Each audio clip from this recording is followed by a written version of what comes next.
Aktivator merupakan alat ortodonti lepasan yang digunakan untuk merubah posisi rahang bawah terhadap rahang atas sehingga hubungan rahang menjadi kelas 1 angle. Aktivator merupakan alat miofungsional dan digunakan pada tahap tumbuh kembang. Pada video pembelajaran ini akan dijelaskan mengenai pembuatan aktivator ortodonti. Cara pembuatan aktivator meliputi 1. Pembuatan gigitan kerja, 2. Pembuatan model kerja, 3. Fiksasi pada oksidator, 4.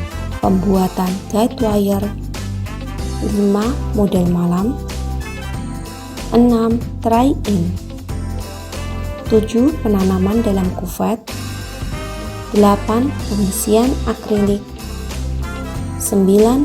polishing, dan terakhir adalah insersi pada pasien. Gigitan kerja atau working bite adalah catatan gigitan yang diambil dengan memajukan atau mengundurkan mandibula sehingga dicapai posisi optimal individual terhadap rahang atas. Gigitan kerja dibuat dengan cara melunakkan 1 lembar malam pada lampu spiritus atau dengan air panas. Selanjutnya, malam digulung sampai mendapatkan ketinggian 6-8 mm. Malam selanjutnya membentuk kapal kuda.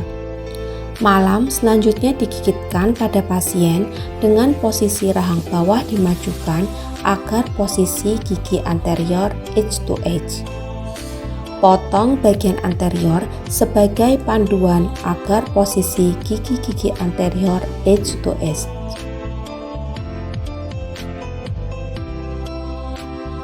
Pasien selanjutnya dicetak untuk mendapatkan model kerja. Persiapan model kerja. Model cetakan dipersiapkan terlebih dahulu. Sisa-sisa gips yang tidak perlu diradir, sehingga model kerja dapat diokusikan. Gigitan kerja yang sudah diambil dicobakan pada model kerja. Yang perlu diperhatikan, rahang bawah maju sampai dengan posisi gigi anterior edge to edge. Dengan ketebalan malam pada daerah anterior adalah 2-3 mm, sedangkan pada bagian posterior adalah 4-6 mm. Model kerja bersama dengan gigitan kerja ditanam pada okludator dengan posisi menghadap samping. Buatlah intermaxillary guide wire dengan kawat berdiameter 0,9 mm sepanjang 20 cm. Prinsip pembuatan intermaxillary guide wire sama dengan labial arch, tetapi dengan hidup rahang menyeberang ke rahang bawah, kemudian kembali lagi ke atas. Pembuatan model malam. Pasang gigitan kerja pada model. Pada kedua sisi tempat masuknya pundak intermaxillary guide wire dikurangi. Selanjutnya, bagian dalam gigitan kerja ditipiskan agar tidak terlalu tebal. Pasang intermaxillary guide wire pada model kerja, kemudian fiksasi pada bagian basis dan pundak dengan meneteskan malam.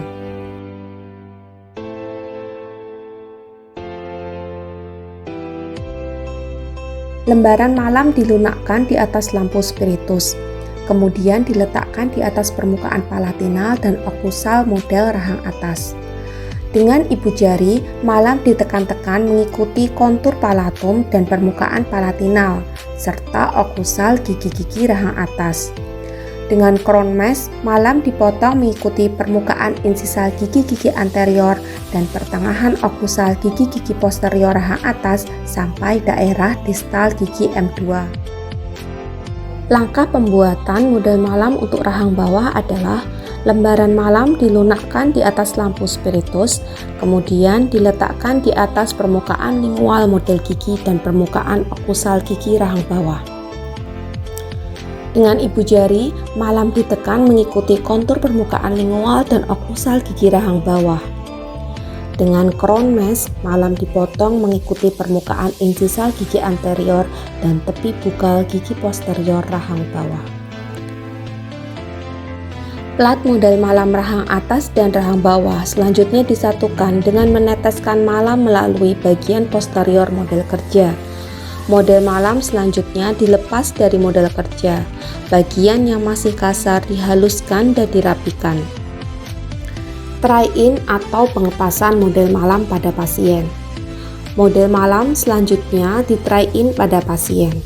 Yang perlu diperhatikan adalah busur labial menempel pada gigi-gigi anterior rahang bawah. U-loop tidak boleh menekan gusi serta tidak boleh sampai kelipatan mukobukal. Penanaman model Malam pada kuvet. Siapkan kuvet yang cukup besar agar tepi model tidak terlalu tipis karena mudah pecah. Model Malam berada di tengah-tengah kuvet dengan posisi polishing surface sedikit miring menghadap ke atas agar tidak undercut. Campur air dan key plaster, aduk sampai homogen, lalu dimasukkan dalam kuvet dan divibrasi agar gelembung udara tidak terjebak di dalamnya. Model Malam selanjutnya diolesi gips dengan kuas dan dicek ketinggiannya dengan kontra model.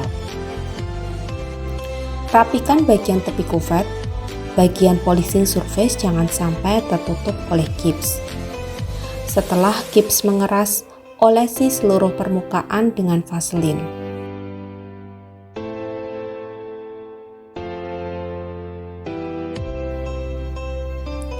Pasang kontramodel, aduk gips dengan air dan dimasukkan ke dalam kuvet. Selanjutnya divibrasi kembali agar gelembung udara tidak terjebak. Setelah penuh, tutup kuvet dipasang, sisa gips dibersihkan dan selanjutnya dilanjutkan dengan perebusan. Pada saat perebusan perlu diperhatikan adalah tinggi air harus melebihi tinggi kuvet. Selanjutnya setelah perebusan akan didapatkan hasil boiling out atau wax elimination. Buat kanal atau saluran yang berfungsi sebagai jalan keluar ekses-ekses akrilik. Olesi seluruh permukaan kecuali bagian kawat dengan selapis CMS. Hal ini juga dilakukan pada kontramodel.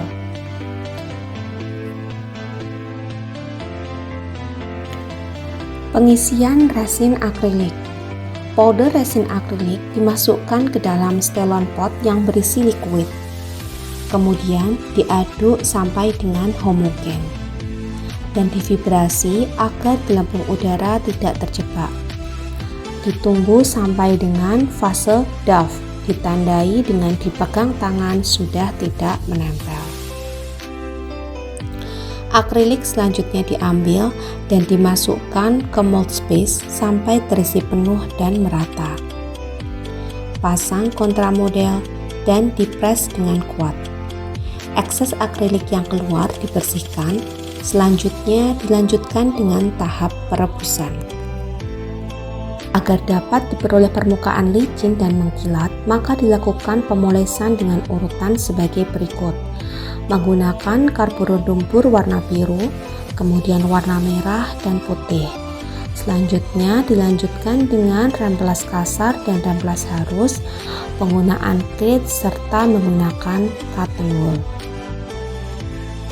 Aktivator yang telah dipolis selanjutnya dapat diinsersikan kepada pasien. Yang perlu diperiksa adalah stabilitas dan retensi alat.